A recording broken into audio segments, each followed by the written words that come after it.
পরিচয় হতো, অমুকের বাপ অমুকের মা। এখন ফ্যাশন পাই গেছে। আগের দিনের মুরব্বী মহিলারা তার স্বামীকে ডাক দিত অমুকের বাপ বলে, যেটা হযরত খাদিজা রাদিয়াল্লাহু তাআলা আনহা রাসূলুল্লাহ সাল্লাল্লাহু আলাইহি ওয়াসাল্লামকে ডাকতেন আবুল কাসেম বলে। আর আমাদের দেশের মহিলারা এখন নাম ধরে ধরে ডাকে। কি ধরে ডাকে? নাম ধরে। কথা বল না কেন? কথা বল না কেন? আবার ইদানিং কিছু বদুয়া হয়েছে, তো সমস্যা নেই, নাম ধরে ডাকে। স্বামী স্ত্রীদের জন্য কতটা উপরের জিনিস এই আলোচনা বহুবার করছে। রাসূল বললেন আল্লাহ ছাড়া কাউকে সেজদা দেওয়া যায় না। যদি দেওয়া যেত, একটা জাতি শুধুমাত্র নারীদেরকে বলতাম তারা যেন স্বামীদেরকে সেজদা দিয়ে পড়ে। নাম ধরে ডাকতে। ওমর সাল্লাল্লাহু আলাইহি ওয়াসাল্লামের ব্যাপারে আল্লাহ পাক বলছেন ওয়াদাইয়ান ইলাল্লাহি বিইজনিহি ওয়াসিরাজাম মুবিনা। নবী গো, আমি আপনাকে একটা চেরাগ রূপে দুনিয়াতে পাঠাই। চেরাগ কুফি, চেরাগের বাংলা হলো কি? সামাজা।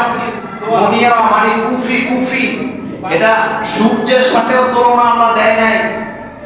রাসূল কারীম সাল্লাল্লাহু আলাইহি ওয়াসাল্লাম তাকে তো আল্লাহ পাক অগ্নিকুণ্ডের সাথে তুলনা দিতে পারতেন, আল্লাহ চাঁদের সাথে দিতে পারতেন, আল্লাহ পাক তাকে সূর্যের সাথে উপমা দিতে পারতেন, কিন্তু দেয় নাই। আল্লাহ পাক বলছে সিরাজাম মুনিরা। নবী, আপনি হচ্ছেন একটা জ্ঞানের প্রদীপ। প্রদীপ কিন্তু বড় হয় না, ছোট্ট প্রদীপ। এখন আপনি বলবেন রাসূল বলেছে ইন্নামা বুইস্তু মুআল্লিমান, আমি পৃথিবীতে প্রেরিত হয়েছে কি হয়ে? মুআল্লিম। আচ্ছা এখন বলেন সিরাজাম মুনিরা, নবী আপনি প্রদীপ। যারা গ্রামে বাস করছেন কুফি বাতি আমি দেখছি, আমি নিজে কুফি জ্বালাইছি। এই কুফির আগুনটা বড় জোর 2 ইঞ্চি হয়। কয় ইঞ্চি হয়? 2 ইঞ্চি। নবীকে আল্লাহ কুফি কেন বলে? কারণটা হলো একবারে সংক্ষেপে বলি। মনে করেন কোনো কারণে বাংলাদেশের কোথাও কারেন্ট নেই, কোথাও কি নেই? কারেন্ট নাই। ফ্লাড হইছে, বন্যা হইছে, তুফান হইছে। এই অঞ্চলে কুমিল্লা জেলার কারো কাছে কোনো দেশ নাই, আগুন নাই, গ্যাস লাইটও নাই। শুধুমাত্র আপনাদের জুমুরের ইমাম সাহেবের রুমে, আমাদের হাফেজ সাহেবের রুমে একটা কুফি আছে। কয়টা কুফি? আমার কাছে একটা আছে, আর কারো কাছে।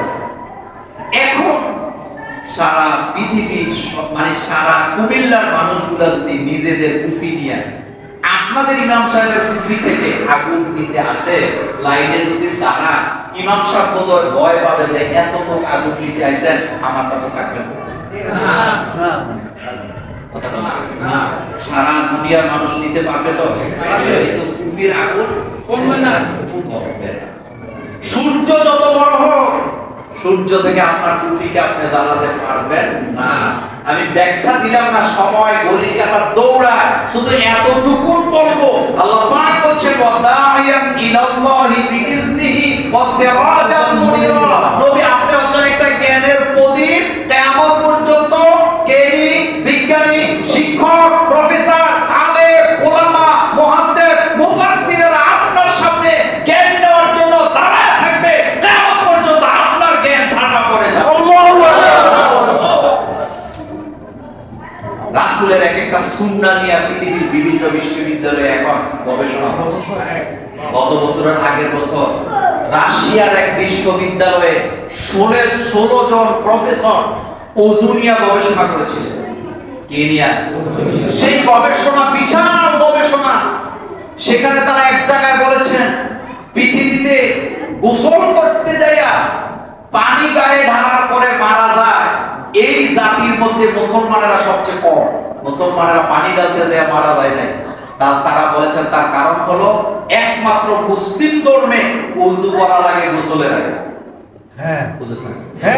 তারা বলেছেন যে যখন গোসল করতে যায়, যাওয়ার পরে যারা ডাইরেক্ট পানি মারে তারা হাতে টাকে মারা যায়। আপনি গুগলে ঢুকলে গবেষণাটা পাবেন। কিন্তু মুসলমানেরা মরে না, তার কারণ হলো মুসলমানরা আগে কি করে? ওযু করে। ওযু করতে যায় সে আগে পায়ে, মুখে, হাতে পানি দেয়, এরপরে মাথা যে মাসে করে ওই পানিটার কারণে তার শরীরের পুরো রক্ত প্রবাহটা স্বাভাবিক হয়ে যায়, আল্লাহর রহমতে তারা এটা করে। রাসূলের প্রত্যেকটা সুন্নাহর ভিতরে বিজ্ঞান আছে না নাই? আছে। আচ্ছা বলেন তো, নাক পরিষ্কারের কথা রাসূলের আগে আর কেউ বলছে? না না। আমি আপনাকে 98 থেকে 150 হাদিস দিতে পারবো, রাসূল বারবার বলছে বাইরে থেকে আসলে নাক পরিষ্কার করো। এখন বিজ্ঞান বলতেছে আমরা যখন বাইরে যাই তখন নাক যে টানি, দুনিয়ার যত পলিউশন আছে, রোগ ব্যারাম ধুলাবালি সব কোণে আটকায়।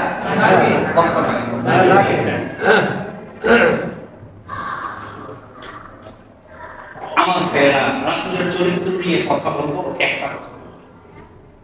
শেখ সাদী রাহিমাহুল্লাহ বিশ্বকবি, তিনি কাগজ কলম নিয়ে কবিতা লিখতে বলতেন। রাসূল সাল্লাল্লাহু আলাইহি ওয়াসাল্লামকে নিয়ে কবিতা লিখতেন। তিনি 2টা লাইন লিখছেন। কয়টা লাইন? 2টা লাইন। লেখার পরে তিনি তার ওই কাগজের উপরে কলমটা রেখে বসে আছেন। তার স্ত্রী তাকে জিজ্ঞেস করছে, তুমি যে আজ লিখছো না, বসে আছো, মনে নাই? তিনি তখন কি চমৎকার করে একটা কথা বলেন। তিনি বললেন, দেখো আমি রাসূলুল্লাহ সাল্লাল্লাহু আলাইহি ওয়াসাল্লামকে নিয়ে কবিতা লিখতে বসলাম। 2 লাইন লেখার পরে আমার চিন্তা হলো, পৃথিবীতে যত কাগজ আছে, পৃথিবীতে যত কলম আছে, সব কাগজ কলম যদি আমি মুহাম্মদ সাল্লাল্লাহু আলাইহি ওয়াসাল্লামের সিরাতের উপরে, প্রশংসার উপরে লিখতে যাই, লিখতে লিখতে কলম কাগজ আমার হায়াত শেষ হবে, মুহাম্মদ সাল্লাল্লাহু আলাইহি ওয়াসাল্লামের প্রশংসা লিখে শেষ করতে পারবো না। তার কারণ হলো আমার নবীর প্রশংসা আল্লাহ নিজে করে, তো যেই নবীর প্রশংসা আল্লাহ নিজে করে আমি শেখ সাদী তার প্রশংসা করে শেষ করব কি? রাসূলের আদর্শের কাছে নাই, আসি হলো স্বার্থের কাছে।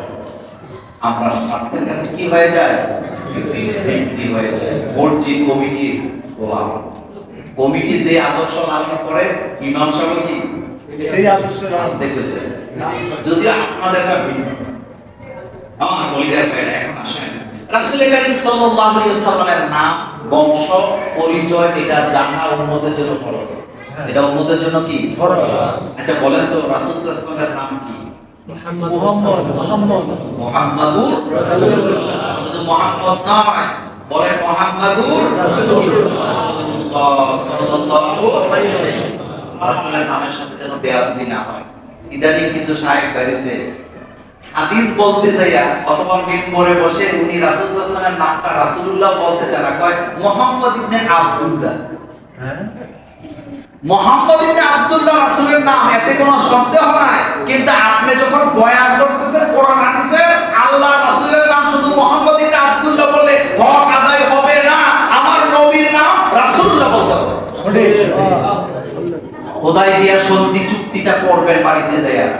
হুদায়বিয়া সন্ধি চুক্তি যখন লেখা হইল, কুরাইশদের পক্ষ থেকে তারা তাদের পক্ষ থেকে সন্ধি চুক্তি করবে, আর মুসলমানদের পক্ষে এখানে সন্ধি চুক্তিতে সই দিবেন কে? মুহাম্মাদুর রাসূলুল্লাহ। দেখেন এখানে নাম লেখছেন বিন মুহাম্মাদুর রাসূলুল্লাহ সাল্লাল্লাহু আলাইহি ওয়াসাল্লাম। কুরাইশের নেতারা আইসা কয় মুহাম্মদের নামের সামনে রাসূলুল্লাহ কেন? কারণ আমরা তো মুহাম্মদের রাসূল রাসূলুল্লাহ মানি না, মুহাম্মদ ইবনে আব্দুল্লাহ রেখো। রাসূল সাল্লাল্লাহু আলাইহি ওয়াসাল্লাম চাইলেন যে চুক্তিটা হোক, রাসূল চাইলেন চুক্তিটা হোক। আল্লাহ রাসূল হযরত আলী রাদিয়াল্লাহু বললেন, আলী রাসূলুল্লাহটা কাটো, মুহাম্মদ ইবনে আব্দুল্লাহ লেখো, তারা যেটা বলছে সেটাই লেখো। হযরত আলী কি কাটছিলেন? না। হযরত আলী বলেন, ইয়া রাসূলুল্লাহ সাল্লাল্লাহু আলাইহি ওয়াসাল্লাম, এখানে আমাদের অস্তিত্বের লড়াই, রাসূলুল্লাহ কেটে দিলে আমাদের অস্তিত্ব থাকে না। আপনার আগের হুকুম পরের হুকুম সব মেনে নিলাম, কিন্তু এই হুকুম আমি মানতে পারবো না। এজন্য যখন রাসূলের নাম নেবেন মুহাম্মাদুর রাসূলুল্লাহ সাল্লাল্লাহু আলাইহি ওয়াসাল্লাম বলতে যেন ভুলেন না। তার নাম হচ্ছে মুহাম্মদ সাল্লাল্লাহু আলাইহি ওয়াসাল্লাম। উপনাম হলো আবুল কাসেম। কি? আমাদের দেশে আগের দিনের মুরব্বীরা সন্তানের নামে পরিচয় হতো, অমুকের বাপ অমুকের বাপ। এখন ফ্যাশন পাইছে। আগের দিনের মুরব্বী মহিলারা তার স্বামীকে ডাক দিত অমুকের বাপ বলে, যেটা হযরত খাদিজা রাদিয়াল্লাহু তাআলা আনহা রাসূলুল্লাহ সাল্লাল্লাহু আলাইহি ওয়াসাল্লামকে ডাকতেন আবুল কাসেম বলে। আর আমাদের দেশের মহিলারা এখন নাম ধরে ধরে ডাকে। কি ধরে ডাকে? নাম ধরে। কথা বলেন না কেন?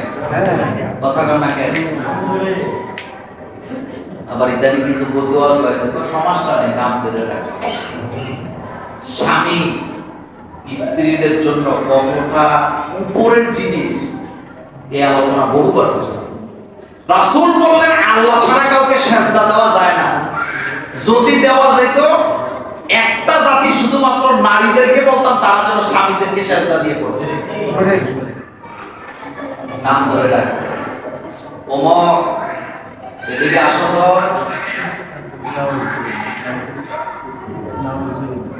এই ব্যাপারে আমি ভুল করব। রাসূলকে ডাকা হতো আবুল কাসেম। বলেন কি বলা হতো? আবুল কাসেম। রাসূলের বড় সন্তানের নামে রাসূলের পরিচয় আবুল কাসেম।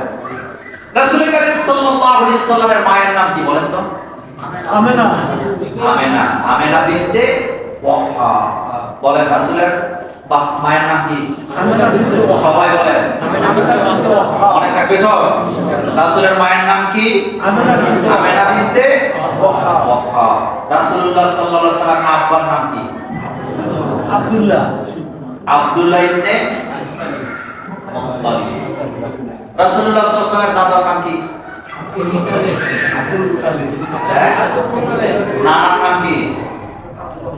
ওই যে একটু আগে বললেন আব্দুল ওয়াহাব। রাসূলুল্লাহ সাল্লাল্লাহু আলাইহি ওয়াসাল্লামের দাদির নাম কি? দেখি একজন। কিন্তু শাহরুখ খানের বউর নাম ঠিকই জানে। এখানেই তো ফেক। রাসূলের সিরাতের উপরে আমি কথা বলবো 2-3 জুমা, কিন্তু আজকে একটা অনুরোধ আপনাদেরকে করব। সেই অনুরোধটা হলো অবশ্যই আপনারা রাসূল সাল্লাল্লাহু আলাইহি ওয়াসাল্লামের চরিত্রের উপরে যে বইগুলো আছে পড়বেন। তার ভিতরে একটা আছে আর-রাহিকুল মাকতুম। বলেন নাম কি? আর-রাহিকুল মাকতুম। অবশ্যই পড়বেন, এটা বাংলা। অথবা শামাইলে তিরমিজির একটা কি ব্যাখ্যা, এটা পড়বেন। রাসূলের চরিত্রের ব্যাপারে চমৎকার চমৎকার কথা আছে। সুনানে আবু দাউদ পড়বেন, তিরমিজি পড়বেন। আর রাসূলের চরিত্র জানার জন্য সবচেয়ে গুরুত্বপূর্ণ হলো কি? আর-রাহিকুল মাকতুম। এটা পড়বেন।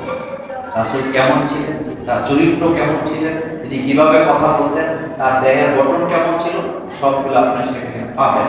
আল্লাহ রাসূল সাল্লাল্লাহু আলাইহি ওয়াসাল্লাম খুব লম্বাও ছিলেন না, আবার খাটোও ছিলেন না। রাসূলের চুলগুলো ছিল কোকড়া। কি চুল ছিল? রাসূলের চুল ছিল লম্বা। রাসূল 3টা সূরাতে চুল রাখতেন।